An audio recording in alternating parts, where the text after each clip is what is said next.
Hi everyone, welcome to study word classes. तो friends, आज हम लोग ईवीएस के क्वेश्चन करने वाले हैं। कल की क्लास में हम लोगों ने हिंदी पेडागोजी के क्वेश्चन किए थे, उसमें हम लोगों ने प्रीवियस के सारे क्वेश्चन किए थे, बहुत अच्छे से मैंने डिस्कस भी किया था।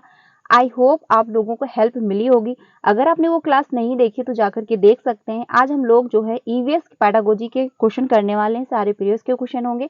ये पूरा एक सेट है, 30 क्वेश्चन में डिस्कस करूंगी। तो लास्ट में अपना स्कोर भी बताइएगा कितना आपका स्कोर हो रहा है। इससे क्या होगा कि आपको समझ में आएगा कि आपकी जो प्रैक्टिस है वो कहाँ तक हो रही है, क्योंकि आपका जो एग्जाम है वो एक ही महीने बचे हैं, यानी 1 मंथ ही अब आपके पास बचे हुए हैं।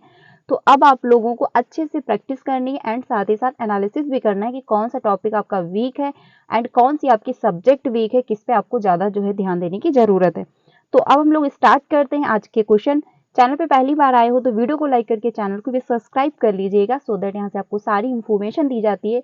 नवोदय विद्यालय में वैकेंसी निकली हुई है, उसका कैलेंडर भी जारी कर दिया गया है। अगर आपका सीटेड पेपर 2 क्वालिफाई है एंड आपका साथ ही साथ बीएड क्वालिफाई है तो आप लोग जरूर एक बार अप्लाई करिएगा, क्योंकि उसमें 10,000 प्लस वैकेंसी देखने को मिल रही है एंड साथ ही साथ जो वैकेंसी है वो परमानेंट है। तो मैंने सारी जो है इंफॉर्मेशन दी हुई है, यहीं आपको मेरे चैनल पे वीडियो मिल जाएगी, तो आप लोग जाकर के इसको ज्वाइन करिएगा। आपको वहाँ पे अच्छे से समझ में आएगा कि यानी आप जो है फॉर्म ऑनलाइन कब से होने हैं, लास्ट डेट क्या रहने वाली है, एग्जाम डेट क्या है, आपका इंटरव्यू कब होगा, जो है लास्ट जो लिस्ट फाइनल लिस्ट जो है आउट होती है वो कब होने वाली है, आपकी ज्वाइनिंग कब होगी। तो सब कुछ उसमें दिया है डिटेल में, क्योंकि कैलेंडर जारी हो चुका है तो कैलेंडर में सब कुछ मेंशन रहता है। ठीक है, तो आप लोग जाकर के इसको चेक करिएगा। तो अब हम लोग स्टार्ट करते हैं। ये क्लास डेली 3 बजे मिलती है, तो इसको आप लोग डेली ज्वाइन करिएगा, आपको बहुत हेल्प मिलेगी। आपका पेपर 1 एंड पेपर 2 दोनों क्वालिफाई हो जाएंगे। साथ ही साथ जो 5 बजे की क्लास आपको कल की वीडियो मिली होगी, उसमें हम लोगों ने बहुत इंपॉर्टेंट टॉपिक डिस्कस किया है, तो आप लोग उसको ज्वाइन करिएगा। उसमें हम लोग एनसीईआरटी न्यू सीरीज जो चल रही है वो डिस्कस कर रहे हैं, यानी न्यू एनसीईआरटी उसमें हम लोग डिस्कस कर रहे हैं। तो अब स्टार्ट करते हैं आज का क्वेश्चन। पहला जो क्वेश्चन है, भारत में बिहार के सापेक्ष जम्मू कश्मीर और गोवा की स्थिति क्या है, यानी what is the location of Jammu Kashmir and Goa with respect to Bihar in India, यानी जो बिहार और इंडिया के सापेक्ष स्थित क्या है जम्मू और कश्मीर की। तो आपका है पूर्व और पश्चिम, यानी ईस्ट और वेस्ट, वेस्ट एंड ईस्ट, या फिर नॉर्थ वेस्ट, या फिर नॉर्थ मतलब साउथ वेस्ट होगा, या फिर साउथ वेस्ट होगा, या फिर नॉर्थ जो है ईस्ट होगा। तो इसमें जो है क्वेश्चन नंबर फर्स्ट आपका सही हो जाएगा, थर्ड। उत्तर पश्चिम और दक्षिण पश्चिम में इसकी स्थित रहेगी। दिशा से यानी डायरेक्शन से एक क्वेश्चन आता है, हर बार आता है, तो अच्छे से डिस्कस कर लेना या मतलब अच्छे से समझ लेना, क्योंकि मानचित्र जो है आपको हफ्ते में वीक में एक बार जरूर देखना है, क्योंकि वहां से क्वेश्चन हर बार पूछे जाते हैं, 2 से 3 क्वेश्चन आते हैं, तो आप लोग उसको अच्छे से समझना। ठीक है, तो इसमें जो है आपका फर्स्ट ऑप्शन सही हो जाएगा। अगले क्वेश्चन पे चलते हैं, क्वेश्चन नंबर 2 पे। वाष्पीकरण की प्रक्रिया निम्नलिखित में से किस स्थिति में सबसे धीमी होगी, यानी जो वाष्पीकरण होता है, ये भी क्वेश्चन इंपॉर्टेंट है, ये क्वेश्चन कई बार रिपीट हुआ है, तो इसको आप लोग ध्यान रखना, ये इंपॉर्टेंट क्वेश्चन है। तो इसमें बात जो कही गई, वाष्पीकरण की जो प्रक्रिया होती है वो किस स्थिति में सबसे धीमी रहती है। तो पहला इसमें जो है सतह क्षेत्र और तापमान दोनों में वृद्धि, या फिर सतह क्षेत्र बढ़ता है लेकिन तापमान घटता है, या फिर सतह क्षेत्र घटता है लेकिन तापमान जो है बढ़ता है, या फिर सतह क्षेत्र और तापमान दोनों में कमी होती है। तो क्वेश्चन नंबर जो 2 है, इसमें आपका आंसर जो होगा 4 सही होगा, सतह क्षेत्र और तापमान दोनों में कमी होती है। जब वाष्पीकरण की प्रक्रिया जो होती है तो उसमें कौन सी स्थिति जो सबसे धीमी होगी, तो सतह क्षेत्र और तापमान दोनों में कमी आएगी। इसमें आपका जो है क्वेश्चन नंबर 4 सही हो जाएगा। अगले क्वेश्चन पे चलते हैं। अगला क्वेश्चन जो है, स्थानों, दूरियों और दशाओं, ठीक है, के सापेक्ष स्थिति को समझने की क्षमता है, यानी जो है the ability to understand relative जो है position of place, direction, distance and direction. तो इसमें जो बात कही गई, स्थित जो है मतलब समझने की जो क्षमता है वो कौन सी है, दिशात्मक कौशल हो गए, यानी डायरेक्शनल स्किल होगी, या फिर मैपिंग स्किल होगी, या फिर स्थितीय कौशल होगा, या फिर ग्राफिक जो है आपका स्किल होगा। तो इसमें जो बात कही गई क्वेश्चन नंबर जो थर्ड है, इसमें आपका 2 ऑप्शन सही हो जाएगा, चित्रात्मक कौशल। देखिए, जो स्थान होते हैं एंड जो दूरी होती है, जो दिशा होती है, वो आपको कैसे पता चलते हैं, चित्र के माध्यम से। यानी जो मैप होता है भारत का, मान लीजिए जो भारत का नक्शा है, ठीक है, जो भारत का नक्शा है, मान लीजिए जो भारत का नक्शा है, ऐसे आपको जब दिशा स्थान कैसे पता चल रहा है कि यहाँ पे गुजरात है, यहाँ पे उत्तर प्रदेश है, यहाँ पे दिल्ली है, ठीक है, यहाँ पे जम्मू कश्मीर है, तो आपको कैसे पता चल रहा है? आप स्थित कैसे जान रहे हैं? चित्रों के माध्यम से ही जान रहे हैं। और दूरियां भी आपको कैसे पता चल रही? चित्रों के माध्यम से ही पता चल रही कि हाँ कौन सी दिशा कितनी दूरी पे है। जैसे दिल्ली है, उत्तर प्रदेश से कितनी दूरी पर है, जम्मू कश्मीर है तो कितनी दूरी पर है, ठीक है, कर्नाटक है तो कितनी दूरी पर है।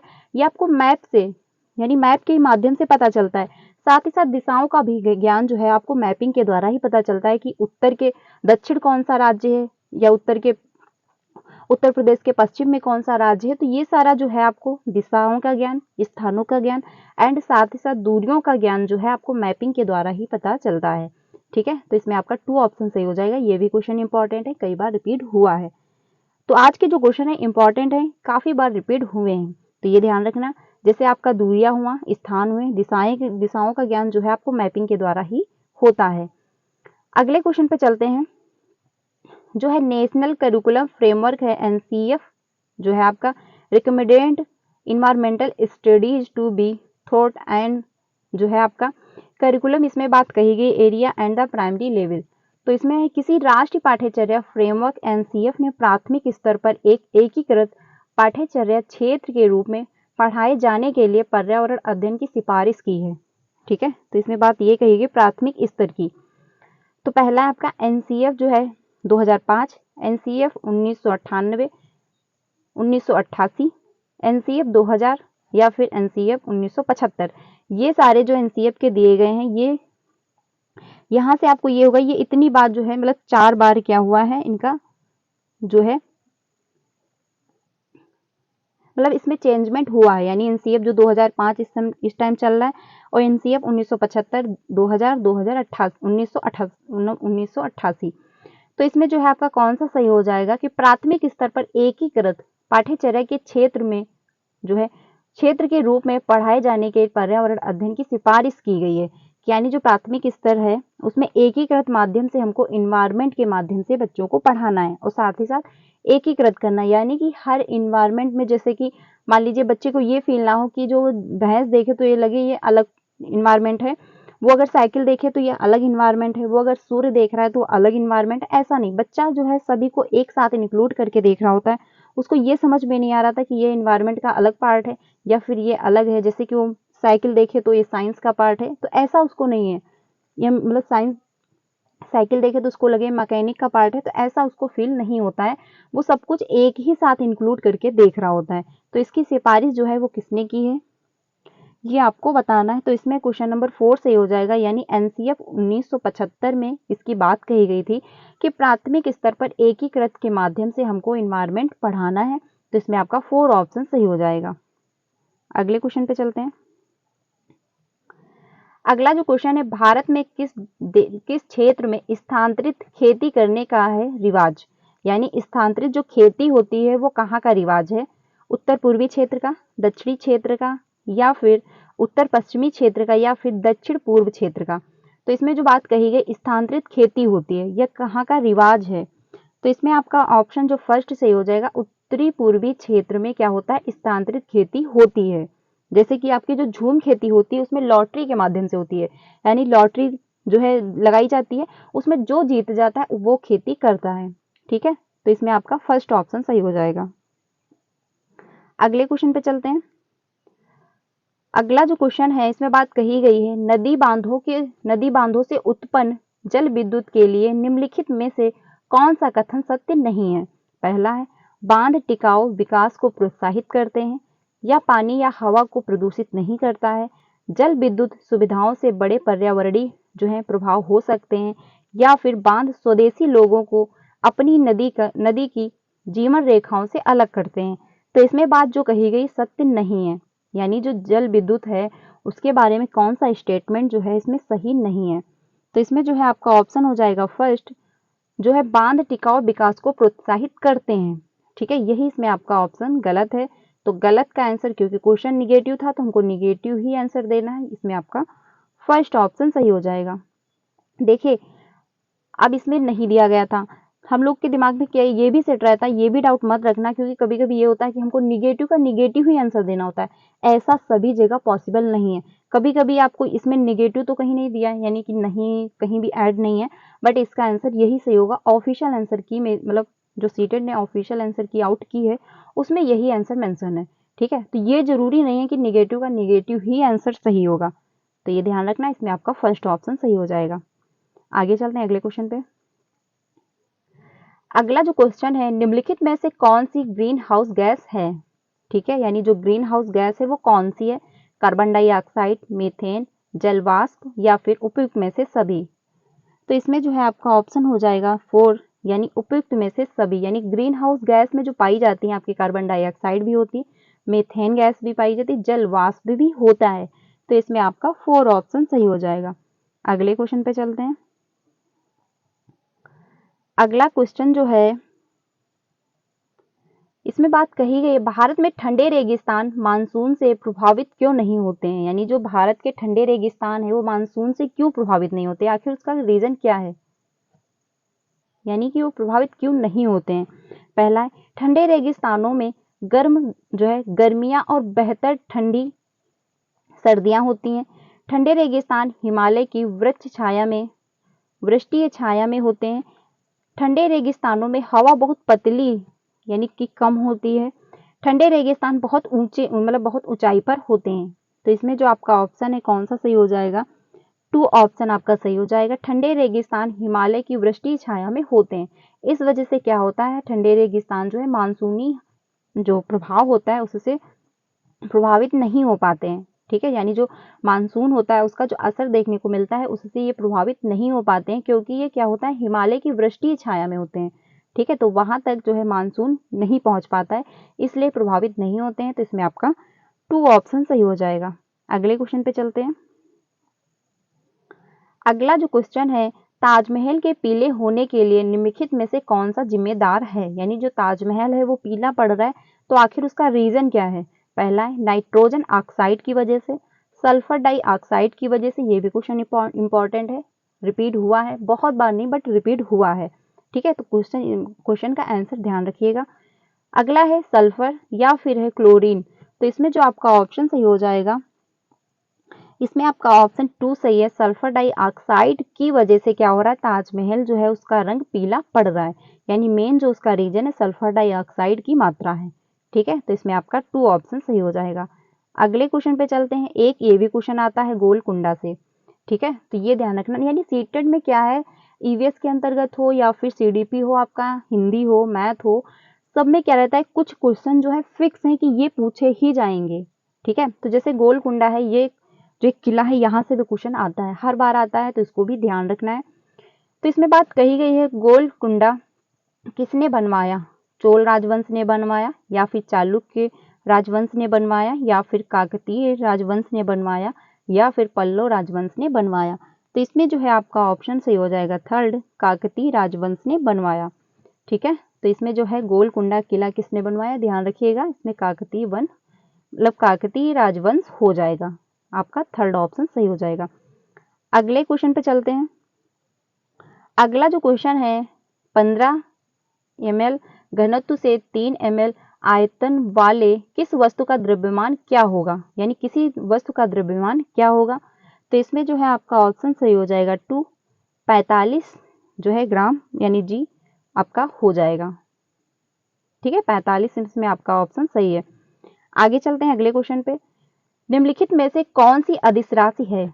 यही जो आपकी अदिश राशि एंड सदिश राशि होती हैं, तो इसमें से आपका कौन सा ऑप्शन होगा? इसमें बात कही गई, पहला है द्रव्यमान, गुरुत्वाकर्षण, संवेग और भार। तो इसमें आपका जो होगा अदिश राशि पूछा है। देखिए सीडीपी एक ऐसा सब्जेक्ट है जिसमें आपके 30 ऑफ 30 आ सकते हैं। अगर आपने सारे टॉपिक प्रॉपर तरीके से अच्छे से डिस्कस मतलब अच्छे से समझ लिया है, तो आपको सीडीपी में क्या होता है 30 ऑफ 30 मिल जाते हैं। बहुत से लर्नर हैं, आपको यूट्यूब पे वीडियोस मिल जाएंगे, इंटरव्यू वगैरह मिल जाएंगे जिसमें उनके 30 ऑफ 30 आए हुए हैं। बट ईवीएस क्या होता है, ईवीएस एक ऐसी सब्जेक्ट है जिसमें 30 ऑफ 30 नहीं आ पाते, बहुत ही रेयर है कि कुछ ही लोगों के अभी तक आए हों। इसमें क्या होता है, कुछ ऐसे जो क्वेश्चन होते हैं, एक दो ऐसे इंक्लूड होते हैं जो आपको समझ नहीं आएंगे कि ये कहाँ से पूछे गए हैं। ठीक है। तो इसमें पूरे के पूरे आना इम्पॉसिबल रहता है। पॉसिबिलिटी है, अगर बहुत ही अच्छा जिसका है जीके जीएस तो वो ला सकता है, बट चांसेस बहुत कम रहते हैं कि आपके पूरे में पूरे आएंगे। तो जो सब्जेक्ट आपकी ज़्यादा स्कोरिंग है, जैसे आपका सीडीपी हुआ, हिंदी में भी आप पूरे में पूरे गेन कर सकते हैं, क्योंकि 15 क्वेश्चन तो है उसमें, आप फिक्स हैं, यानी जो 15 क्वेश्चन है वो आपके फिक्स हैं कि आप ले आओगे पैराग्राफ से। एंड जो पेडागोजी होती है वहां से भी आप अच्छे स्कोर कर सकते हो। तो ये सारी सब्जेक्टें जो हैं, यानी जहाँ से ज़्यादा नंबर आ सकते हैं आप उन पे ज़्यादा फोकस करिए। साथ ही साथ मैं ये नहीं कह रही कि जिससे जहाँ पे नंबर कम आते हैं आप उस पर फोकस ही मत करिए, आज सब्जेक्ट पढ़िए, क्योंकि स्कोर जो है सभी सब्जेक्ट मिला के ही आपको जो है स्कोर देंगी। तो इसलिए सारी सब्जेक्ट पे आपको फोकस करना है। तो इसमें जो है आपका अदिश राशि कौन सा होगा ऑप्शन, फर्स्ट ऑप्शन सही हो जाएगा द्रव्यमान। ठीक है, जो द्रव्यमान है वो आपकी अदिश राशि होगी, तो इसमें आपका फर्स्ट ऑप्शन सही हो जाएगा। अगले क्वेश्चन पे चलते हैं। अगला क्वेश्चन है, एक ऐसी वस्तु जिसमें से कोई प्रकाश किरण गुजर नहीं सकती कहलाती है। यानी एक ऐसी वस्तु है जिसमें से कोई प्रकाश किरण गुजर नहीं सकती। इसमें पहला है अपारदर्शी, या फिर पारभासी, या फिर पारदर्शी, या फिर उत्तल। तो इसमें आपका जो ऑप्शन सही हो जाएगा फर्स्ट, अपारदर्शी से क्या होता है, कोई भी किरण जो है वो गुजर नहीं सकती। ठीक है, इसमें आपका फर्स्ट ऑप्शन सही हो जाएगा। अगले क्वेश्चन पे चलते हैं। अगला जो क्वेश्चन है, पृथ्वी की सतह पर किसी वस्तु का जो है भार क्या होगा जिसका द्रव्यमान चंद्रमा की सतह पर 10 किलोग्राम है। देखिए इसका जो आंसर है, जो सीटेड ने ऑफिशियल आंसर की दी है उसमें इसका आंसर नहीं गिवन है। ठीक है, तो इसका आंसर अगर किसी को भी पता है तो वो आप लोग कमेंट में बताइएगा। तो इसको हम लोग स्किप करते हैं क्योंकि ये क्वेश्चन बहुत बार रिपीट नहीं हुआ है, तो इसका आंसर भी ऑफिशियल आंसर की भी नहीं दिया गया है सीटेड की तरफ से। बाकी अगर आप लोगों को पता है तो आप लोग कमेंट में जरूर बताइएगा। तो इसको हम लोग स्किप करते हैं, आगे चलते हैं। अगला जो क्वेश्चन है, देखिए उसको अगर मैं कुछ भी आपको ऐसे ही बता दूं तो वो आपके लिए मतलब आपसे चीटिंग ही होगी, क्योंकि फिर आपको यही लगेगा कि इसका ऑप्शन यही सही होगा। लेकिन इसका ऑप्शन जो है सीटेट के दौरान अभी मतलब सीटेट की तरफ से कोई ऑप्शन इसका नहीं दिया गया है, क्योंकि आंसर जो है आंसर की में इसका आंसर नहीं गिवन है। अगर आप सभी को पता है तो आप लोग जरूर कमेंट में बताइएगा कि इसका आंसर क्या होगा। आगे चलते हैं। एक विलेय का विघटन दर जो है पर निर्भर करता है। पहला है मतलब दाब, तापमान, जो है सतह क्षेत्र, या फिर भार। तो इसमें जो है आपका ऑप्शन सही हो जाएगा थर्ड, सतह क्षेत्र। ठीक है, इसमें जो क्या ये जो सेट है इसमें बहुत ज़्यादा क्वेश्चन आपको साइंस के देखने को मिल रहे हैं। ठीक है, तो ऐसा भी है क्योंकि ये इन्वायरमेंट से आते हैं क्वेश्चन, तो इन्वायरमेंट के अंतर्गत आपको साइंस भी थोड़ी बहुत इंक्लूड मिल जाएगी। ठीक है, तो ये आप लोग थोड़ा ध्यान रखना कि कहाँ से क्वेश्चन ज़्यादा पूछे जा रहे हैं, इसलिए प्रीवियस के क्वेश्चन रिपीट करना यानी प्रैक्टिस करना बहुत ज़्यादा जरूरी है। आपको आइडिया होगा कहाँ से क्वेश्चन पूछे जा रहे हैं। तो इसमें आपका फर्स्ट जो है थर्ड ऑप्शन सही हो जाएगा। अगले क्वेश्चन पे चलते हैं। सुषमा चाहती है कि उसके छात्रों को पेड़ों के संरक्षण के लिए संवेदनशील बनाया जाए। निम्नलिखित में से कौन सी ऐसा करने की सबसे उपयुक्त रणनीति है। यानी जो सुषमा है वो चाहती है कि जो बच्चे हैं उसके पेड़ों के प्रति क्या हो, सेंसिटिव हो। तो उसमें से कौन सी रणनीति जो है अच्छी है कि बच्चे जो क्या करें, पेड़ों के प्रति सेंसिटिव हों। तो पहला है कक्षा में बहस आयोजित करना, यानी कक्षा में क्या करेंगे आप, बहस करवा देंगे, या फिर समूह चर्चा होगी, या फिर पोस्टर बनाना, या फिर बच्चों को एक पेड़ मतलब एक पौधे को अपनाने और पोषित करने में मदद करना। तो इसमें जो आपका ऑप्शन सही हो जाएगा फोर सही होगा कि क्या कर रहे हैं बच्चे, इसमें क्या कर रहे हैं, एक पौधा है उसको अपनाने यानी उसको क्या कर रहे हैं, पेड़ लगा रहे हैं एंड उसकी केयर भी कर रहे हैं, उसमें पानी डाल रहे हैं, खाद डाल रहे हैं। ठीक है, तो इससे क्या होगा, बच्चे जो है पेड़ के प्रति सेंसिटिव होंगे। ठीक है, उनमें संवेदनशील की भावना आएगी। बाकी अगर आप कक्षा में बहस करवा रहे हैं तो इसका कोई पॉइंट नहीं है, समूह चर्चा भी करवा देंगे तो बच्चे कुछ हद तक एक्टिव होंगे। लेकिन इसमें क्या कर रहा है, बच्चा इन्वॉल्व है, वो एक्टिविटी कर रहा है, वो पेड़ लाएगा, जगह ढूंढेगा कहाँ पे हमको लगाना चाहिए, वो पानी देगा, वो खाद डालेगा, तो वो क्या होगा, उसके प्रति वो और सेंसिटिव होगा, उसके जो मतलब उसके प्रति क्या होगा, संवेदनशील होगा। ठीक है, क्योंकि वो इन्वॉल्व हो रहा है, उसमें एक्टिविटी कर रहा है, और जहाँ बच्चा एक्टिविटी कर रहा है, इन्वॉल्व हो रहा है, तो वो ऑप्शन सबसे बेस्ट होता है। इसलिए इसमें आपका फोर ऑप्शन सही हो जाएगा। अगले क्वेश्चन पे चलते हैं। अभय ने अपने छात्रों से उन बीमारियों पर समूह में एक सर्वेक्षण करने के लिए कहा जिनसे उनके पड़ोस के लोग पीड़ित थे। पाठ्य पुस्तक में सर्वेक्षण उल्लेख नहीं किया गया है। इस शिक्षण अधिगम की रणनीति के लिए कौन सा विकल्प प्रासंगिक नहीं है। यानी इन्होंने क्या किया, बीमारी जो मतलब बीमारी की वजह से जो समूह लोग परेशान है, इसलिए उन्होंने क्या कहा, समूह में सर्वेक्षण करने के लिए कहा छात्रों से। ठीक है, जो लोग मतलब आस पड़ोस के लोग जो पीड़ित थे, पाठ्य पुस्तक सर्वेक्षण जो है उल्लेखनीय नहीं था। तो इस जो शिक्षण अधिगम हुआ है, ये जो रणनीति हुई है, इसे वैकल्पिक प्रासंगिक नहीं है। तो इसमें आपका कौन सा ऑप्शन सही होगा। इसने समुदाय के साथ बातचीत करने का अवसर प्रदान करना, या फिर इससे बच्चों को वास्तविक जीवन के साथ जो है सीखने में मदद मिलेगी, यानी बच्चे क्या करेंगे, वास्तविक जीवन के साथ सीखेंगे। या फिर आपका ऑप्शन होगा, इससे बच्चों को है डेटा हैंडलिंग समझने और एक साथ काम करने में सक्षम बनाएगा। या फिर इससे समुदाय और उन बीमारियों को समझने में मदद मिली जिनसे वे पीड़ित थे। तो इसमें जो है आपका ऑप्शन सही हो जाएगा, जो क्वेश्चन नंबर 77 है, इसमें आपका ऑप्शन सही है 4, क्योंकि इसमें बात ये कही गई कि नहीं है। अगर इसमें होता है कि मतलब प्रासंगिक है, तो इसमें आपका सबसे बेस्ट ऑप्शन हो जाता है कि वास्तविक लाइफ, यानी इसमें 2 ऑप्शन सही हो जाता।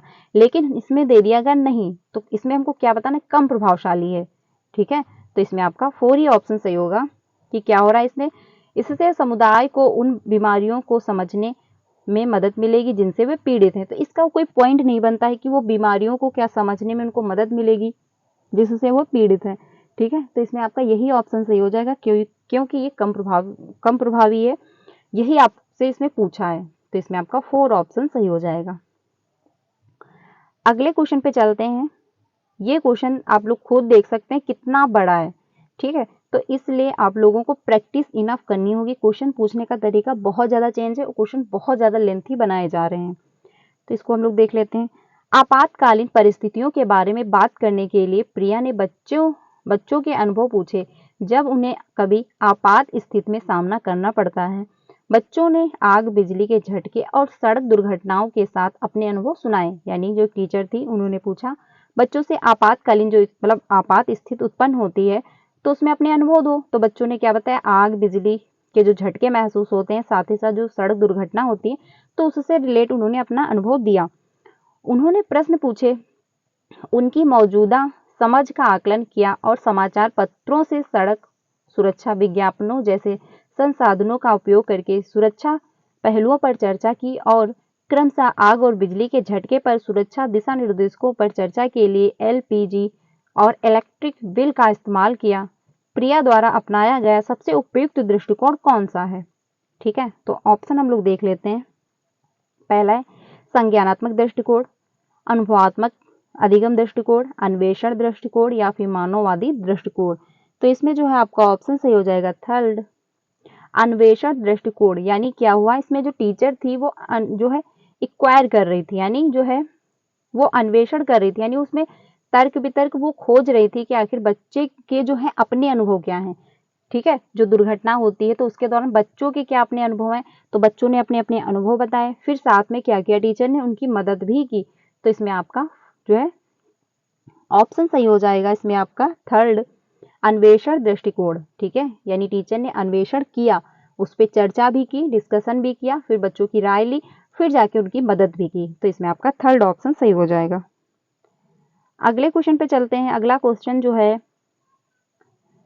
समुदाय एक महत्वपूर्ण शिक्षण और अधिगम संसाधन है क्योंकि पहला है यह सस्ता और सुलभ है, जो है बुजुर्ग लोग बुद्धिमान हैं और उनके पास समय है, यह वास्तविक परिस्थिति में सीखने का अवसर प्रदान करता है, या फिर होगा कोई भी समुदाय में उपलब्ध समस्त ज्ञान को बिना आलोचना से स्वीकार कर सकते हैं, यानी आलोचना के स्वीकार कर सकते हैं। तो इसमें बात कही गई समुदाय एक महत्वपूर्ण शिक्षण और अधिगम का साधन है, यानी जो समुदाय होता है वो एक महत्वपूर्ण शिक्षण का साधन है। तो इसमें आपका ऑप्शन कौन सा सही हो जाएगा, इसमें जो है आपका ऑप्शन थर्ड सही होगा, या वास्तविक परिस्थिति में सीखने का अवसर प्रदान करता है। तो बिल्कुल सही बात है, जो समुदाय होते हैं आपने देखा होगा गांव में थोड़ी छोटे छोटे समूह बनाए जाते हैं। ठीक है, जो समुदाय हुए तो उनसे क्या होता है, बच्चे सीखते हैं और अपनी रियल लाइफ से भी कनेक्ट करते हैं। ठीक है, उनको क्या होता है, वास्तविक परिस्थिति से सीखने का मौका मिलता है कि हाँ आखिर क्या, जो समुदाय बनाए जाते हैं कि हाँ इसका ये समुदाय रहेगा, इसके दौरान ये काम होगा, तो उससे क्या होता है, बच्चा रियल लाइफ से कनेक्ट कर रहा होता है, उसको समझ में आ रहा होता है कि हाँ कौन सी परिस्थिति में कैसे हमको डील करना है, कैसी परिस्थितियां उत्पन्न होती हैं इसके दौरान। ठीक है, तो इसमें आपका थर्ड ऑप्शन सही हो जाएगा। आगे चलते हैं अगले क्वेश्चन पे। ईवीएस शिक्षण अधिगम में कक्षा में प्राप्त अधिगम को विद्यालय के बाहर के जीवन से जोड़ने और इसे समृद्ध करने का तात्पर्य है। पहला है पाठ्य पुस्तकों से बाहर जाना, वैश्विक पर्यावरणीय मुद्दों और चिंताओं को पाठ्य पुस्तकों से लिंक करना, या फिर पूर्ण विद्यालय दृष्टिकोण, या फिर होगा पाठ्यचर्या से बाहर जाना। तो इसमें जो है आपका ऑप्शन सही हो जाएगा फर्स्ट, पाठ्य पुस्तकों से बाहर जाना। यानी कि ईवीएस जो है, बात ये कही गई है कि जो ईवीएस है उसको हमको क्या करना है, विद्यालय के बाहर जीवन से जोड़ना है। यानी जो बुकें हैं वो हमको सिर्फ ये नहीं कि क्लासरूम में हमको सिर्फ बुकों से ही पढ़ाना है, यानी बच्चे को क्या करना है, बच्चा आया सिर्फ हमको बुकें रटा देनी, ऐसा नहीं करना, उसके रियल लाइफ से कनेक्ट करना है। जो उसके आसपास का माहौल है, जैसा इन्वायरमेंट है, हमको बच्चे से वैसे एग्जाम्पल देने। जैसे मान लीजिए बच्चा गाँव से रिलेट कर रहा है, गाँव का है, जो विद्यालय है वो गाँव में, लेकिन आप एग्जाम्पल जो दे रहे हो साउथ के दे रहे हो, इंग्लैंड के दे रहे हो, तो बच्चा कहाँ से कनेक्ट करेगा। बच्चा जिस इन्वायरमेंट में है और जिस इन्वायरमेंट से वो आ रहा है, हमको एग्जाम्पल भी उसी से रिलेट करके देने हैं, तो वो समझेगा। वो आसपास जैसे चीजें देख रहा है, जैसे चीजें ऑब्जर्व कर रहा है, अगर आप उसी से रिलेट एग्जाम्पल देंगे तो बच्चा और जल्दी कनेक्ट करेगा चीजों को। ठीक है, तो इसलिए जो है पाठ्य पुस्तक के माध्यम से तो हमको पढ़ाना है प्राइमरी में, बट बच्चों के बाहरी जीवन से भी हमको जोड़ना है। इस पे एनसीएफ आपका फोकस करता है कि हमको बच्चे के रियल लाइफ से, उसके वास्तविक जीवन से जोड़ के पढ़ाना है। ठीक है, तो इसमें यह आपका फर्स्ट ही ऑप्शन से हो जाए, पाठ्य पुस्तकों से बाहर जाना। ठीक है, तभी जाके हम क्या कर पाएंगे, बच्चों के जीवन से कनेक्ट हो पाएंगे, उनको रियल लाइफ से उनके कनेक्ट होंगे, उनको अच्छे से हम तभी समझा पाएंगे। तो इसमें आपका फर्स्ट ऑप्शन सही हो जाएगा। अगले क्वेश्चन पे चलते हैं। अगला जो क्वेश्चन है, कक्षा थर्ड के छात्रों को रमा ने सिखाया कि पिता और माँ और उनके बच्चे एकल परिवार का गठन करते हैं। यदि दादा दादी एवं अन्य रिश्तेदार साथ रहते हैं तो यह एक जो है विस्तारित परिवार है। ठीक है, विस्तारित परिवार है। आप इसके बारे में क्या सोचते हैं। पहला है परिवार की परिभाषा गलत है, यानी परिवार की जो परिभाषा दी जा रही है वो गलत है। या फिर आपका है रमा अपने छात्रों के प्रति असंवेदनशील है, शिक्षण अधिगम दृष्टिकोण समावेशी नहीं है, परिवार की अवधारणा को इसी तरह सिखाया जाना चाहिए। तो इसमें जो आपका ऑप्शन सही हो जाएगा थर्ड, शिक्षण अधिगम दृष्टिकोण समावेशी नहीं है। ठीक है, इसमें आपका थर्ड ऑप्शन सही हो जाएगा। अगले क्वेश्चन पे चलते हैं। निम्नलिखित में से कौन सा ईवीएस कक्षा में गतिविधियां, यानी ईवीएस की कक्षा में कौन सी गतिविधियां होती हैं। चित्र पढ़ाना, फील्ड ट्रिप यानी आपको फील्ड भ्रमण कराएंगे, या फिर श्यामपट्ट का उपयोग करेंगे यानी ब्लैक बोर्ड का प्रयोग करेंगे, या फिर उपयुक्त में से सभी।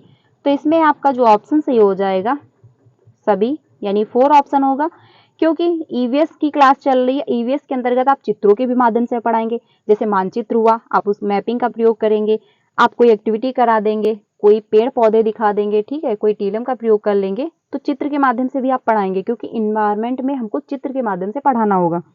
साथ ही साथ भ्रमण भी कराएंगे। मान लीजिए अगर बच्चे को कुछ समझ में नहीं आ रहा, तो आप अगर पास में संभव है तो आप भ्रमण भी करवा सकते हैं, फील्ड ट्रिप पे भी बच्चों को ले जाके ईवीएस सिखा सकते हैं। इससे क्या होगा, बच्चे जब रियल अपनी आंखों से देखेंगे तो अच्छे से समझेंगे। आगे चलते हैं। श्यामपट्ट का भी प्रयोग किया जाएगा। अगर मान लीजिए कोई चित्र बना के आपको समझाना है तो आप ब्लैक बोर्ड का भी प्रयोग करेंगे। तो इसमें आपका ऑप्शन 4 सही हो जाएगा, क्योंकि ईवीएस में ये सारे जो हैं हमको कौशल प्रयोग में लाने हैं, अपने मेथड में इंक्लूड करने हैं। तो इसमें आपका 4 ऑप्शन सही हो जाएगा। आगे चलते हैं। पर्यावरण अध्ययन पाठ्यक्रम बच्चों की समग्र शिक्षा का कारण बन सकता है यदि यह एकीकृत है, समावेशी है, विषयगत है, या फिर उपयुक्त में से सभी। तो इसमें जो आपका ऑप्शन सही हो जाएगा 4, कि जो पर्यावरण है, यानी पर्यावरण का जो पाठ्यक्रम अध्ययन है वो समग्र शिक्षा का कारण बन सकता है, जो ये सारे इंक्लूड कर दिए जाएं। तो इसमें आपका 4 ऑप्शन सही हो जाएगा, यानी एकीकृत भी होना चाहिए। ईवीएस के अंतर्गत हमको सब कुछ इंक्लूड करके पढ़ाना होता है। आपने देखा होगा 1 to प्राइमरी में 1 यानी क्लास फर्स्ट में एंड सेकंड में कोई बुक ये नहीं है कि मैथ की अलग है, ईवीएस की अलग है, ऐसा नहीं होता है। उसमें क्या होता है, एक ही बुक में सब कुछ इंक्लूड रहता है। तो बच्चे जो होते हैं वो अपने इन्वायरमेंट को अलग अलग तरीके से नहीं देख रहे होते, वो एक ही में जो है कनेक्ट कर रहे होते हैं। तो इस वजह से अगर आप एकीकृत कर रहे हैं, समावेशी यानी सब कुछ एक में इंक्लूड कर रहे हैं और विषयगत कर रहे हैं, तो जो है आपका ईवीएस का अध्ययन जो है समग्र शिक्षा का कारण बन सकता है। तो इसमें आपका 4 ऑप्शन सही हो जाएगा। अगले क्वेश्चन पे चलते हैं। अगला जो क्वेश्चन है ईवीएस पाठ्य पुस्तक में सपेरे पर, ये आपकी थ्योरी से ही क्वेश्चन दिया गया अध्याय है, इसका उद्देश्य बच्चों को जागरूक बनाना और संवेदनशील बनाना है।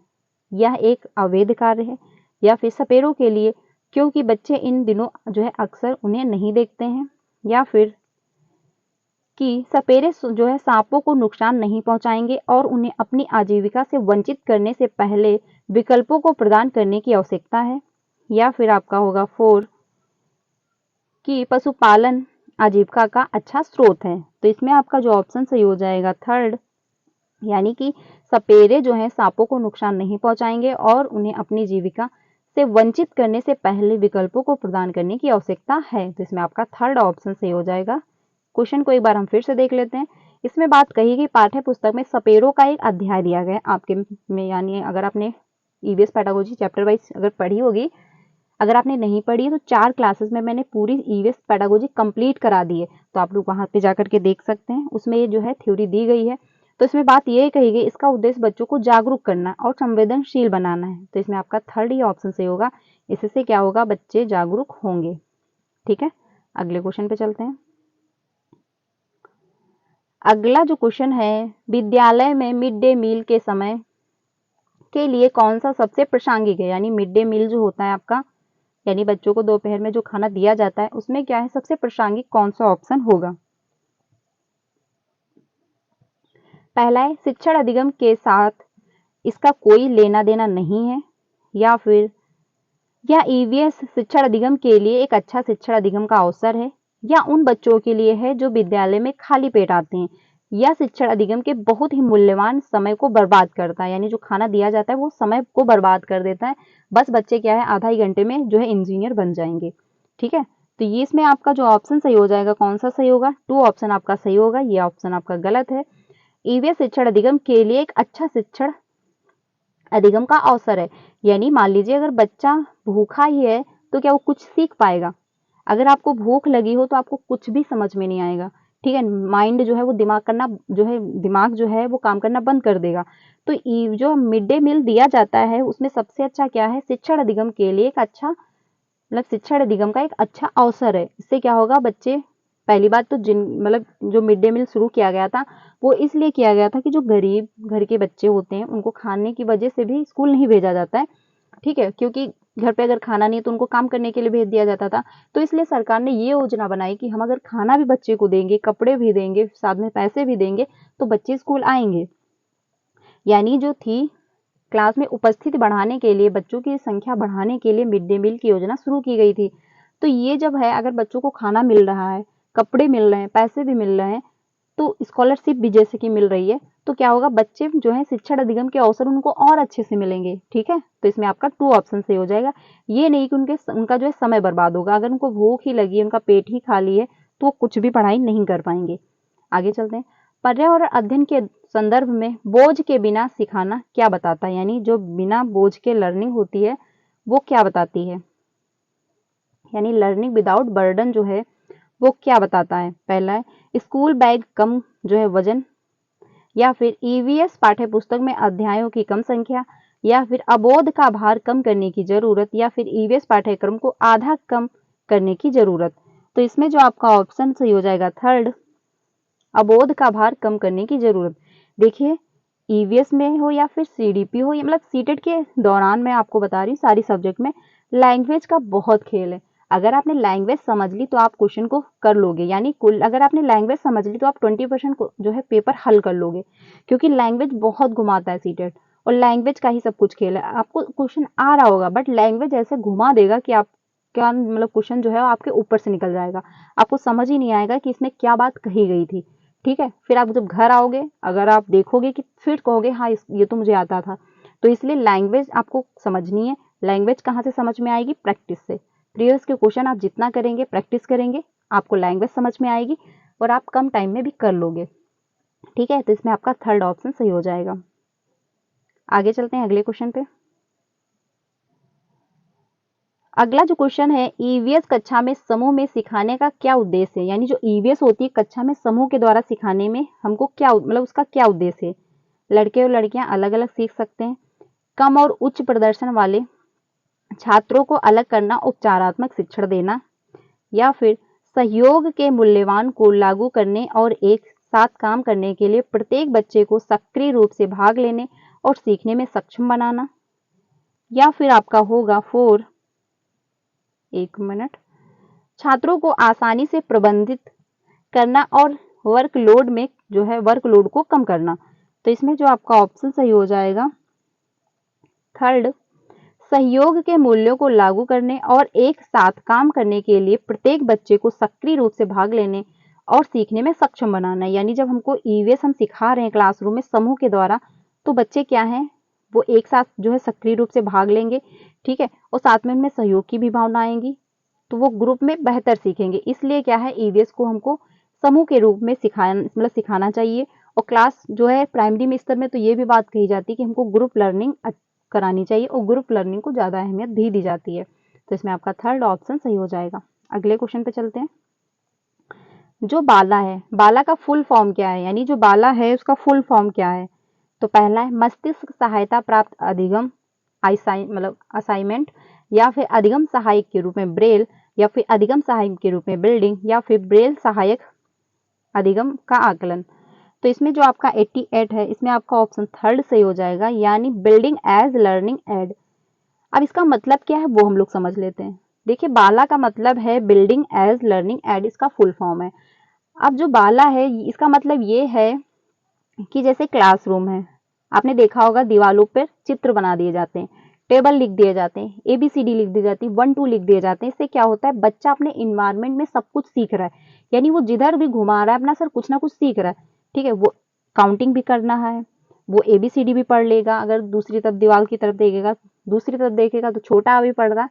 तो इससे क्या होता है, प्रिंट समृद्ध वातावरण बच्चे को दिया जाता है, तो उसी को कहते हैं बाला। यानी बिल्डिंग जो है उसको हमको क्या बनाना है, ऐसे इन्वायरमेंट में बना देना, ऐसे इन्वायरमेंट में डेवलप कर देना कि बच्चा जिस तरफ भी देखे वो कुछ ना कुछ सीखे, और उसी लेवल का होता है। आपने देखा होगा क्लासरूम में जब प्रिंट की जाती हैं, दीवारें बनाई जाती हैं, उस पर जब लिखा जाता है तो उसी लेवल का लिखा जाता है, ठीक है, जिस लेवल की क्लास होती है। यानी क्लास 1 है तो उसमें उस हिसाब का 1 2 ABCD प्रिंट होगा, यानी बनाया जाएगा। तो जो बिल्डिंगों पर बनाया जाता है, जो क्लासरूम में दीवारें होती है उस पर प्रिंट जो किया जाता है, उसी को कहते हैं बाला। यानी उसका मतलब ही है बाला, यानी बच्चा जो है अपने आसपास जो इन्वायरमेंट है वो ऐसे इन्वायरमेंट बच्चे को दिया जाता है कि वो हर तरीके से कुछ ना कुछ, हर तरफ से कुछ ना कुछ सीखे। तो इसमें आपका 3rd ऑप्शन सही हो जाएगा। अगला क्वेश्चन है, वैकल्पिक ढांचे का क्या अर्थ है?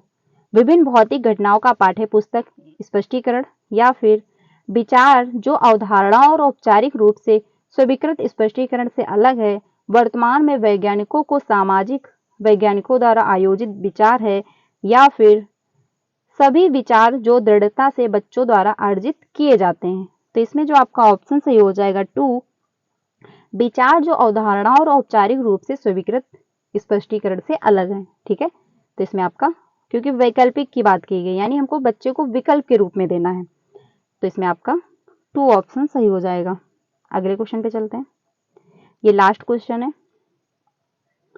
महिलाएं पुरुषों की तुलना में कमजोर हैं, यह एक डैश डैश है, मिथ्या है, वैज्ञानिक तथ्य है, स्टीरियोटाइप है, या फिर अंधविश्वास है। तो इसमें आपका क्या होगा, ऑप्शन कौन सा सही हो जाएगा, मिथ्या। यानी कि जो महिलाएं हैं वो पुरुषों की तुलना में कमजोर हैं, तो ये क्या है, एक स्टीरियोटाइप है।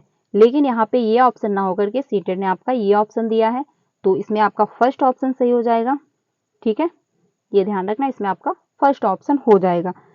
तो फ्रेंड्स आज के लिए इतना ही रखते हैं। ये 30 क्वेश्चन थे, मैंने आप लोगों के साथ डिस्कस किए। ईवीएस का पूरा एक सेट था और इसमें कुछ आपको बहुत सारे क्वेश्चन ऐसे इंक्लूड मिले हैं जो साइंस से आए हुए हैं।